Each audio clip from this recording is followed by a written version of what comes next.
जी उत्तरानंदन राजा परीक्षित को भगवान की पावन चर्चाएं सुना रहे हैं। हे राजन, आज का बड़ा ही सुंदर भाव है अहम मद। अहम यानी अभिमान। अभिमान ऐसा काला जहर होता है जो मानव के देह में प्रवेश करने के बाद मान, सम्मान, पद, प्रतिष्ठा, ज्ञान और बुद्धि इन सारे मजबूत तत्वों को छीन कर देता है।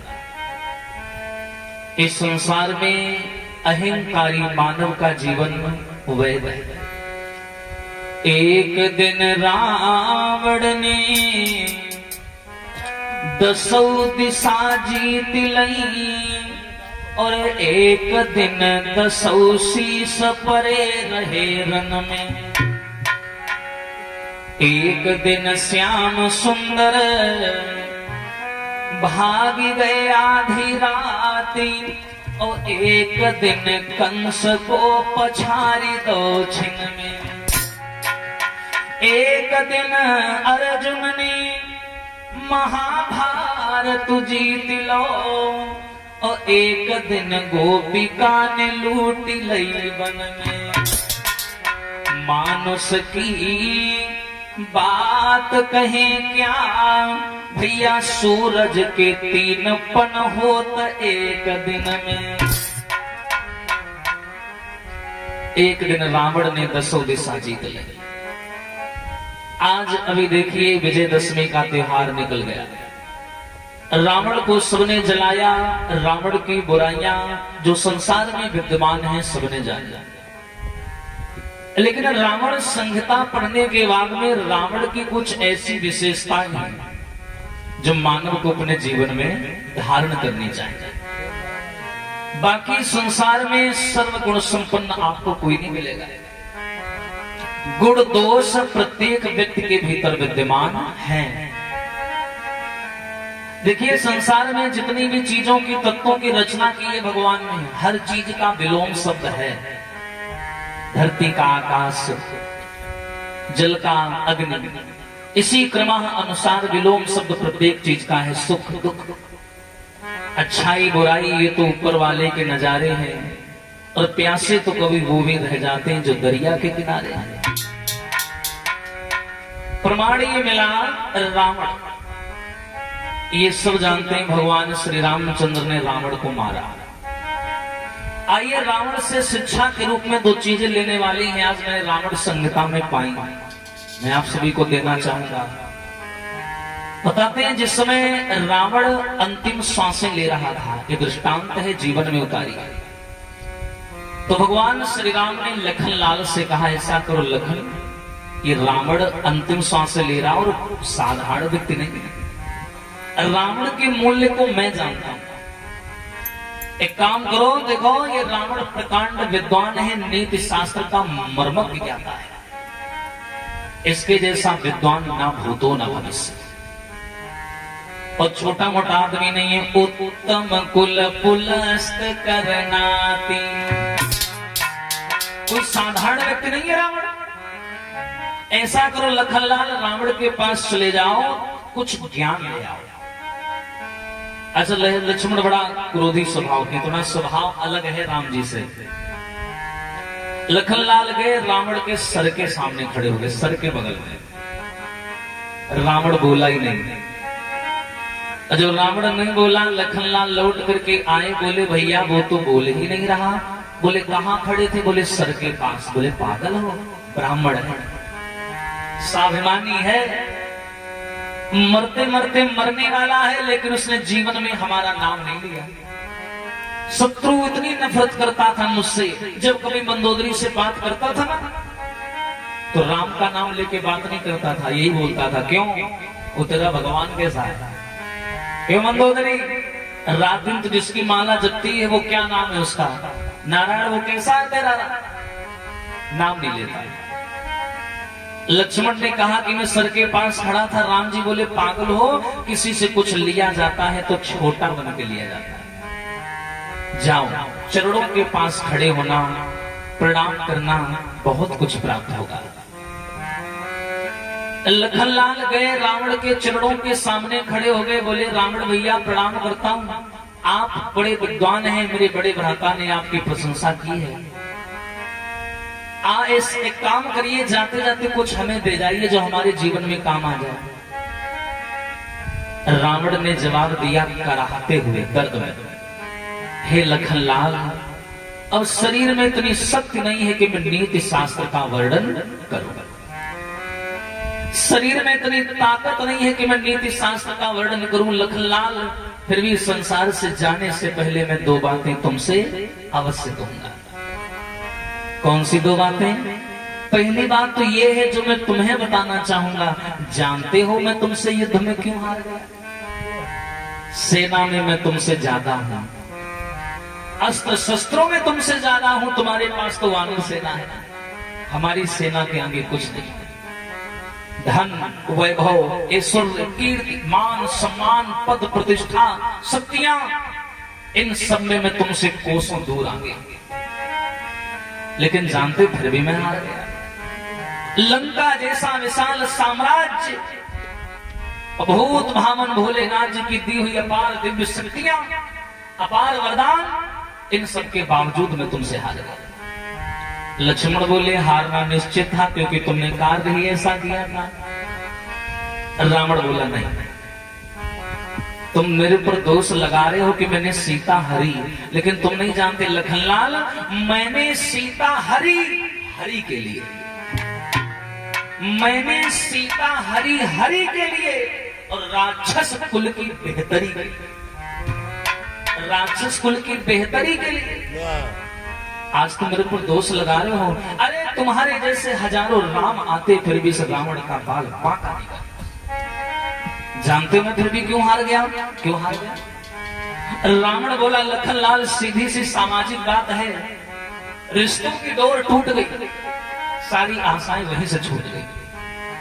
तुम इसलिए हमसे युद्ध जीत गए क्योंकि तुम्हारा सगा भाई तुम्हारे साथ था, मैं इसलिए युद्ध हार गया क्योंकि मेरा सगा भाई मुझसे खिलाफ था, इसलिए मैंने। लकड़ी के कटने का कोई किस्सा ना होता अगर कुल्हाड़ी के पीछे लकड़ी का हिस्सा ना होता। मैं हारता नहीं। ये कहावत ऐसे नहीं कही गई है कि घर का भेदी लंका ढाला। मेरा विभीषण अगर मेरे साथ में ऐसा कार्य ना करता, मुझसे गद्दारी ना करता, तो शायद राम को मुझे मारने के लिए बहुत कुछ सोचना पड़ता। हाँ, याद रखना लखनलाल। और दूसरी चीज मैं तुम्हें बताना चाहूंगा लखनलाल, क्या अगर जीवन में शुभ कार्य करने का मन हो, शुभ कार्य, तो जल्दी करना, विलंब न करना, क्योंकि शुभ कार्य में अड़ंगा लगाने वाले बहुत हैं। और देखिए, शुभ कार्य करने का अगर विचार हृदय में उत्पन्न हुआ है तो नियति को धन्यवाद करिए, सुमति को धन्यवाद करिए और तुरंत कर डालिए, क्योंकि सुमति कुछ पल के लिए आती है। उसके बाद अगर आपने उस कार्य में देरी लगाई, कुमति हावी हो जाएगी और आपका वो कार्य अपूर्ण रह जाएगा। कौन सा वो कार्य? रावण बोला कि मैंने भी जीवन में कुछ सोचा था। क्या? बहुत विशाल स्वप्न था मेरा। मैंने सोचा था लंका में मैं क्षीर सिंधु ले आऊंगा और लंका से लेकर स्वर्ग तलक जाने का मार्ग बनाऊंगा। ये मेरा बहुत विशाल स्वप्न था। मैंने भी सोचा था लंका में क्षीर सिंधु। क्षीर सिंधु कौन है? जहां हमारे श्री नारायण हरि विराजमान होते हैं। क्षीर सिंधु का जो पानी वो दूध जैसा है, मीठा। अब वो रावण कह रहा है कि मैंने ये सोचा था कि मैं क्षीर सिंधु ले आऊंगा पृथ्वी पर। और मैं बता दूं, रावण के अंदर वो क्षमता थी, वो ले भी आया। साधारण व्यक्ति नहीं था। 10 दिशाओं को जिसने गुलाम बना रखा हो, वरुण देवता जिसके यहाँ पानी भरते हो, शनि को जिसने बांध रखा हो, काल को जिसने पार्टी में बांध रखा हो, उस रावण की बात करता। लेकिन समाज के लोगों बड़ा दुख की बात है, आज एक रावण जलता है। और देखिए कितनी अचूक बात है कि एक रावण को जलाने के लिए आज 50 रावण जाते हैं। विचार करिए, बोलिए सच्चिदानंद भगवान की। हाँ प्यारे, कहते हैं विभीषण ने ऐसे कुकृत्य कर डाले। हालांकि ये संसार विभीषण को अच्छा मानता है, लेकिन रावण की नजर में विभीषण अच्छा नहीं था। रावण हमेशा विभीषण को गलत बोलता था और कुंभकर्ण ने भी समझाया था कि मैं मानता हूं वो नारायण है और तूने नारायण का पक्ष लेकर के अच्छा किया, ये हर मानव को करना चाहिए, लेकिन याद रखना भाई पहले। कहते मित्र होना चाहिए तो कर्ण जैसा होना चाहिए। कर्ण को भली भांति मालूम है कि मैं धर्म का पक्ष ले रहा हूं, लेकिन फिर भी कर्ण दुर्योधन का वो पुराना एहसान याद कर लेता है जब द्रुपद की सभा में उसे सूत पुत्र कह के अपमानित किया गया। दुर्योधन के अलावा उसका किसी ने पक्ष नहीं लिया, लेकिन उसने उस पक्ष में आज दुर्योधन के लिए अपनी जान को भी कुर्बान कर दिया। इसलिए संसार में विभीषण से तो शिक्षा दो प्रकार की लेनी चाहिए। कितनी भी विपत्ति आ जाए, भाई कितना भी गलत हो, साथ नहीं छोड़ना चाहिए। पर क्या करें, जब अगर सामने नारायण खड़े हों तो साथ छोड़ने में विचार नहीं करना चाहिए। बोलिए कन्हैया लाल की। और देखिए परमात्मा ने कितना सुंदर मानव शरीर हमें और आपको दिया। अच्छा, शास्त्रों में इस शरीर को बड़ी सुंदर उपमा दी गई। बड़े भाग्य मानुष तन पावा, असुर दुर्लभ सद ग्रंथन गावा। अब यहाँ पर कभी चाहते तो जानवर को भी सुंदर शरीर की उपमा दे सकते थे। अरे कुछ भी बोल देते, बड़े भाग्य गधा तन पावा, कुछ भी बोल देते। अब नहीं बोला, मनुष्य को उत्तम बोला, बड़े भाग्य मानुष तन पावा। अच्छा, मनुष्य को क्यों? देखिए जानवर में और मनुष्य में फर्क है, स्वतंत्रता का और परतंत्रता का। जानवर परतंत्र है, मानव स्वतंत्र है। मानव जहां चाहे वहां जा सकता है, जो चाहे वो खा सकता है, जो चाहे वो पहन सकता है, जैसे मर्जी चाहे वैसे अपने जीवन में फैसले ले सकता है। किंतु जानवर के पास ये सारी सुविधाएं नहीं है। परतंत्र है, खूंटे पर बंधा हुआ है, भूख लगी, प्यास लग रही है, सर्दी हो रही है, ठिठुरता रहेगा, भूख प्यास में तड़पता रहेगा, मांग नहीं सकता आपसे कि मुझे ये दे दो वो दे दो। लेकिन बड़े दुख की बात है इस ऐसे अंश को, जिस अंश के लिए एक बड़ी सुंदर चौपाई लिखते हैं तुलसीदास जी। क्या? अरे ईश्वर अंश जीवय विनाशी,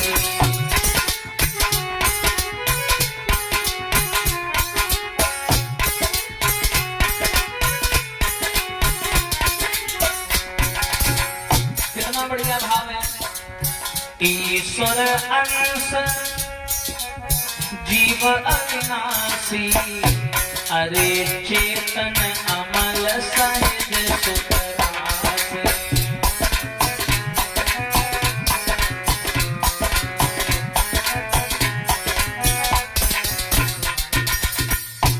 कहने का भावार्थ यही है, समाज के लोगों, इस शरीर को बनाने का अधिकार प्रभु का है, तो मिटाने का भी अधिकार उन्हीं का होना चाहिए।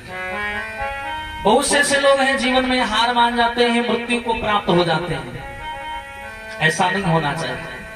देखिए यहाँ सुख की खोज में मानव घूम रहा है, लेकिन बड़े दुख की बात है कि यहाँ सुख है ही नहीं। यहाँ सुख ही नहीं। प्रेम करना, लगाव करना, दुख से कर लीजिए, वो ज्यादा देर रुकता है।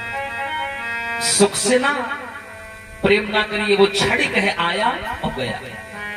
मुस्कुराहट कुछ पल की होती है, रोना जीवन भर का है। बताया, बड़ी सुंदर सुंदर चर्चाएं चल रही हैं। अब देखिए संसार में ऐसे ऐसे अनभिज्ञ कार्य हो रहे हैं समाज के लोगों। मानव सुख की खोज में व्याकुल है, जबकि बताया असारा खलु संसारो दुख रूपी विमोह का सुता कस्य धनम कस्य स्नेहवान जलति आनिसं। संसार असार है, दुख रूपी विमोह का, दुखों से लबालब भरा हुआ, जैसे दलदल भरा हुआ। इतना सुंदर परमात्मा ने शरीर दिया, फिर भी कुछ ऐसे तत्व हैं संसार में जो दुनिया भर की उल्टी सीधे व्यसन का प्रयोग करके इस मानव शरीर को मिटाने में लगे। जैसे मदिरा, हद से ज्यादा गंदी चीजों का इस्तेमाल करना, लेकिन समाज के लोगों एक बार उनके हृदय से पूछना, जिनको बीमारियां लगी हैं, घर में हजारों करोड़ों की दौलत है, शरीर की कीमत उनसे पूछना।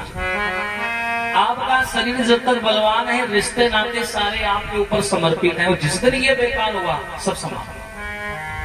कभी आप लोग जाना, बुंदेलखंड में मानव शरीर के ऊपर बड़ा सुंदर पद गाया जाता है, बुंदेलखंड के लोग गाते हैं। हमारी कथा जब हुई, आपने वहां के महान लोक संगीत के गायक हुए, आपने शायद नाम सुना होगा, पंडित देशराज पटेरिया जी। अब तो वो इस संसार में नहीं है, कोविड में उनकी डेथ हो गई। बताते हैं ये सुंदर सा पद वो गाते हैं, क्या मानव शरीर के ऊपर, समझिएगा कि बनाए दई मेरे कारीगर ने, और कैसी सुंदर बखरी। बखरी शब्द जो है ये प्राचीन शब्द है।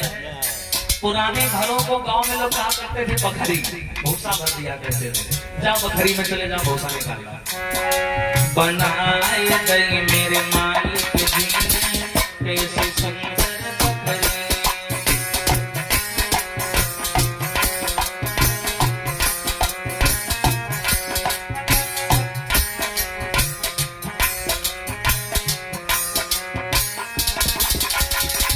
और देखिए बकरी कितनी बढ़िया बनाई भगवान ने। अरे 5 तत्व की बनी बखरिया, 3 गुणन सो जकड़ी। 5 तत्व की ये बखरी बनी है। कौन? छिति जल पावक गगन समीरा, 5 तत्व मिली बना शरीरा। 3 तत्व 3 गुणों से जकड़ी है। 3 गुण कौन है? हिंदी साहित्य में रजोगुण, तमोगुण, सतोगुण। और इंग्लिश में चले जाइए, साइंस में न्यूट्रॉन, इलेक्ट्रॉन, प्रोटॉन, हाइड्रोजन, ये सारी चीजें। हाँ, ये भौतिक शक्तियां हैं। अरे 5 तत्व की बनी बखरिया, 3 गुणन सो जकड़ी। बनाए गई मेरे कारीगर ने ऐसी सुंदर बखरी।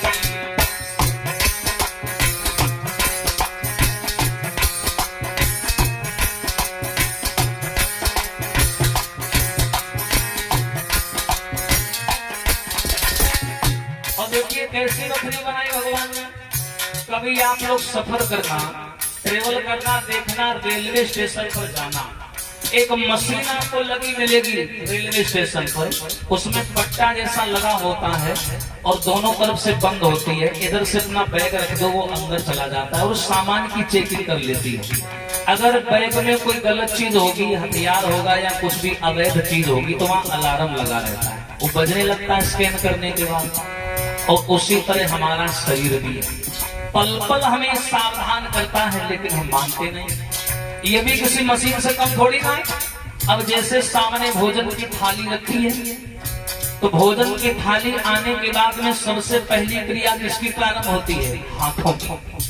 हाथ क्या करते हैं? भोजन को स्पर्श करते हैं और बताते हैं कि भोजन ठंडा है या गर्म। लेकिन आधुनिक चीजें चल गई हैं, जैसे चम्मच। अब गरम गरम खीर रखी हो तो क्या चम्मच बताएगा कि ये ठंडी है कि गर्म है? बहुत से ऐसे होते हैं बेचारों का मुंह जल जाता है चम्मच के चक्कर में। अब चम्मच तो नोटिफिकेशन देगा नहीं कि हाँ खीर ठंडी है गर्म। लेकिन अगर आप आधुनिक नहीं प्राचीनता पर गर्व करेंगे, तो प्राचीनता कहती हाथ से छू के देख लो। हाँ, हाथ लगाओगे तुरंत बता देंगे हाँ गर्म है, थोड़ा रुक जाओ, तसल्ली करो। अब देखिए कौरा लिया, कौरा लेने के बाद में मुंह के पास आया। अब डायरेक्ट मुंह में तो जाएगा नहीं। अब काम शुरू होता है नासिका, नासिका का काम शुरू होता है। नासिका क्या करती है? भोजन की सुगंध को सूंघती है।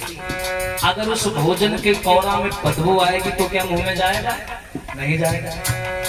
तो ये कौरे को सूंघती है, अगर भोजन में सुगंध है तुरंत जाएगा मुंह में। और मुंह में जाने के बाद तुरंत पेट में नहीं जाता।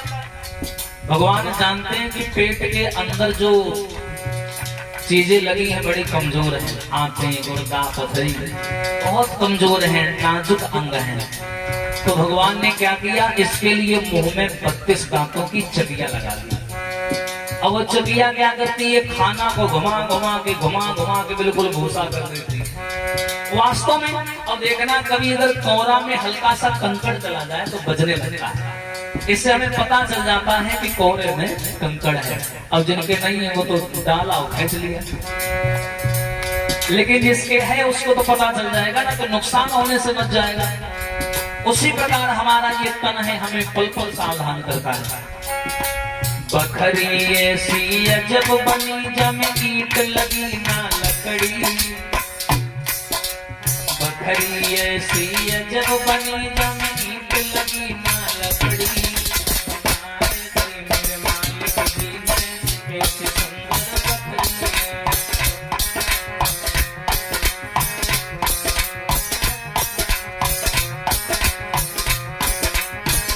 कैसी सुंदर बखरी।